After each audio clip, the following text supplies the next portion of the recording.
बात कर ली जाए किताबों की नगरी के हवाले से, तो किताब इंसान की बेहतरीन दोस्त समझी जाती है और इस सेगमेंट में हम आपका तारुफ किसी ऐसी किताब से करवाते हैं जो आपको कोई ना कोई सबक जरूर देकर जाए। और इन तमाम किताबों से जो तारुफ है वो हमारा करवाते हैं अहमद हमाद साहब हैं, शायर हैं, अदीब हैं और मुसन्निफ भी हैं। और आज जिस किताब का तारुफ वो हमारे साथ करवाने जा रहे हैं उसका नाम है हम भी वहीं मौजूद थे। तो फिर उन्हीं की तरफ चलते हैं और इस किताब का तारुफ उनसे सुनते हैं। जी अहमद साहब। बहुत शुक्रिया मुनीबा। आज की किताब बैक वक्त आम कारी के लिए, टेलीविज़न देखने वाले के लिए, मीडिया प्रैक्टिशनर के लिए और हर पढ़े लिखे आदमी के लिए बहुत दिलचस्पी की हामिल है। और वो किताब है हम भी वहीं मौजूद थे। और ये अख्तर वक़ार अज़ीम साहब की याददाश्तों पे मबनी ये किताब है। संग मील ने इसको शाया किया और इसमें बहुत तस्वीर कलर्ड भी हैं, ब्लैक एंड वाइट भी हैं, जिससे कि दो आतशा हो गया ये काम। और ये इन्होंने अपनी याददाश्तें जो हैं इस तरीके से कलम बंद की हैं कि मुझे हैरत है कि ये सारा काम जब रिटायर हो गए, रिटायर होने के बाद ये मुसलसल लिखते क्यों नहीं रहे। ये तो नावल बहुत अच्छा लिख सकते हैं, इनमें कहानी सुनाने की फितरी एक सलाहियत है। कहानी सुनाना आसान नहीं होता, एक बहुत गुंजलक काम होता है। ये आपको किरदार साजी करनी पड़ती, किरदार निगारी करनी पड़ती है और आपको पूरा प्लॉट बनाना पड़ता है। और उसके बाद ये भी देखना पड़ता है कि ना पढ़ने वाले का सांस फूले, ना लिखने वाले का सांस फूले, ना वो बोर हो। तो अख्तर वक़ार साहब ने, जो इनका करियर रहा, रियासती चैनल के साथ ये वाबस्ता रहे, वहाँ पे इन्होंने हाईएस्ट पोस्ट पे भी काम किया और बिल्कुल इब्तिदा में जो छोटे मोटे काम होते थे वो भी किए। मैं आपको मसलन बयान कर देता हूँ कि प्रोड्यूसर के तौर पे इन्होंने कराची, इस्लामाबाद, लाहौर, इन सब जगहों पे काम किया। फिर प्रोग्राम पीएम जिसे हम कहते हैं, प्रोग्राम मैनेजर के तौर पे यहाँ लाहौर में काम किया। लाहौर के पीएम जो थे वो बहुत ही ज़बरदस्त किस्म के यहाँ पे लोग रहे। मसलन धुआं जो था आशिर अज़ीम वाला, उसके जो सजाद साहब थे वो भी यहाँ पीएम रह चुके हैं। और इसके बाद फिर दिलचस्प बात यह है कि इंचार्ज रहे स्पोर्ट्स के पीटीवी पे।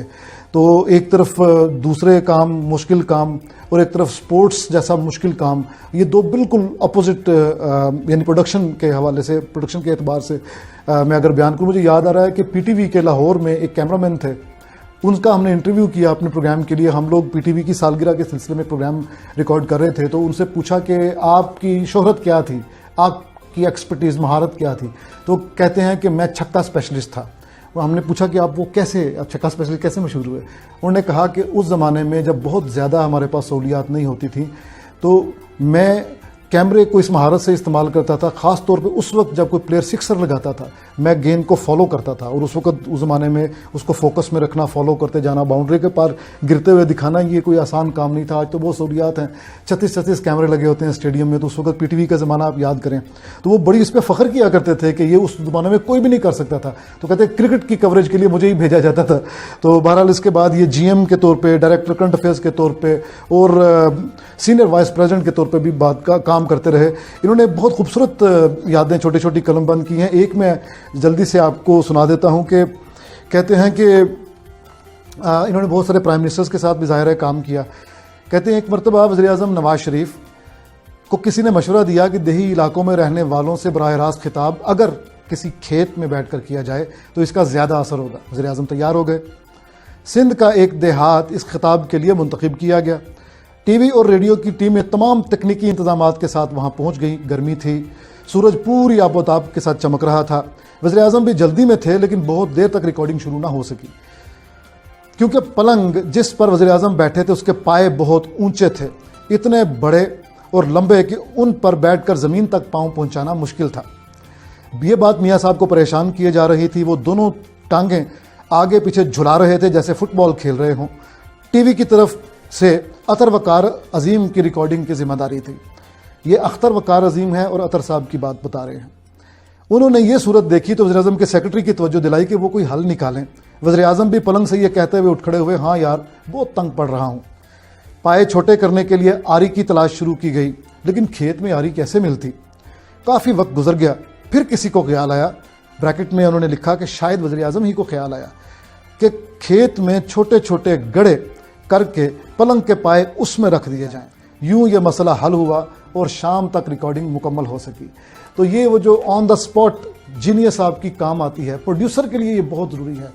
میں خود جب پروڈیوسر کے طور پہ کام کرتا رہا تو وہ ایسے وہ آتے ہیں، مقامات آتے ہیں جہاں پہ ہماری ٹریننگ پیچھے کہیں رہ جاتی ہے کہ ہم نے تو یہ کبھی ہمیں نہ کسی استاد نے سکھایا نہ کسی نے تھیوریٹیکلی بتایا، تو وہاں جا کے خود ہی وہ کہتے ہیں نا کہ جیسے جنگ پہ جانے سے پہلے آپ تربیت ساتھ لے کے جاتے ہیں، لیکن وہاں کس صورتحال کا آپ کو سامنا ہو اس کے بارے میں کچھ پتہ نہیں ہوتا، وہاں آپ کی اپنی جینیس کام آتی ہے، آپ کی اپنی وزڈم کام آتی ہے۔ اسی طرح انہوں نے بڑی دلچسپ جو واقعہ میر ظفر اللہ جمالی کے بارے میں انہوں نے بتایا، انہوں نے کہا کہ میر صاحب سے بزرگ ناراض ہو گئے۔ میر صاحب کہتے ہیں کہ بہت سادہ دل آدمی تھے اور وزیر اعظم بننے کے بعد لوگ سرکاری خرچے سے اپنے گھروں کی بڑی تزئین و آرائش کرتے تھے، لیکن جمالی صاحب نے ایسا کچھ نہیں کیا، ہم ان کے گھر گئے ویسے ہی سادگی۔ تو کہتے ہیں کہ جب ان سے کہا گیا کہ آپ سے صاحب ناراض ہو گئے ہیں، استعفیٰ دے دیں، تو آپ کو غصہ تو آیا ہوگا، کچھ شکوہ شکایت تو کی ہوگی، تو انہوں نے کہا کہ نہیں، مجھے ایسی کوئی شکایت نہیں ہے۔ میر ظفر اللہ خان جمالی میر لکھتے تھے اور اپنا تخاطب بھی، اپنا جو تخلص بھی، وہ بھی میر ہی کرتے تھے۔ تو مجھے ان کا شعر، ایک تو یہ کہ خوشگوار حیرت ہوئی کہ وہ شعر بھی کہتے تھے، دوسرا یہ کہ میر انہوں نے لفظ استعمال کیا تو میرا جو وہ ہے دھیان وہ بڑے میر صاحب میر تقی میر کی طرف گیا، لیکن یہ میر ظفر اللہ خان جمالی صاحب تھے۔ تو ان کے اس کتاب سے ہمیں ایسی چیزوں کا پتہ چلا، ٹیکنیکل سائیڈ کے علاوہ بھی یہ دلچسپ تاریخ کے گوشے ہیں، بڑے آدمیوں کی داستانیں قصے ہیں۔ تو میری اختر وقار عظیم صاحب سے یہی گزارش ہے کہ آپ مزید لکھیں، یادداشتوں کے علاوہ، اپنی میموائر کے علاوہ ناول نگاری کی طرف بھی آئیں۔ ٹھیک ہے جی، احمد حماد صاحب ہمارے ساتھ موجود تھے اور ہم بھی وہیں موجود تھے، اس کتاب کا تعارف ہم سب کے ساتھ انہوں نے کیا ہے۔ بہت شکریہ سر آپ کا۔ مجھے جناب اب آپ نے اجازت دینی، اپنا بہت سارا خیال رکھیے گا، کل آپ سے ملاقات ہوگی، اللہ حافظ۔ احمد حماد کے چینل کو سبسکرائب کیجئے اور بیل آئیکن دبا دیجئے تاکہ آپ کو نوٹیفیکیشنز ملتے رہیں۔ شکریہ۔